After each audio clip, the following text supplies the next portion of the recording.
అందరికీ నమస్కారం.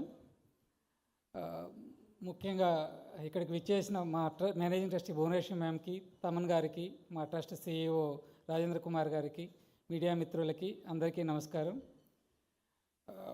ట్రస్ట్ అంటే ఒక నమ్మకం.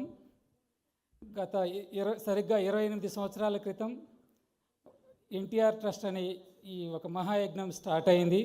నిర్విరామంగా ఈరోజు వరకు కొనసాగుతుందంటే దీనికి సహాయ సహకారాలు అందించిన ప్రతి ఒక్కరికి పేరు పేరున నమస్కారాలు. ఇంకా ట్రస్ట్ విషయానికి వస్తే మా ట్రస్ట్ గురించి అన్ని విషయాలు మా మేనేజింగ్ ట్రస్టీ భువనేశ్వరి మేడం గారు ఎక్స్ప్లెయిన్ చేస్తారు. చివరిగా ప్రజలందరికీ ఒక చిన్న విన్నపం. ప్రతి ఒక్కరూ ఈ ఫిబ్రవరి 15న ఇఫోరియా మ్యూజికల్ నైట్ ప్రోగ్రామ్కి టికెట్స్ పర్చేజ్ చేసి గివ్ బ్యాక్ టు సొసైటీ అనే ఈ నినాదంలో అందరూ పాలు పంచుకుంటారనేసి రిక్వెస్ట్ చేస్తున్నామండి. Thank you so much.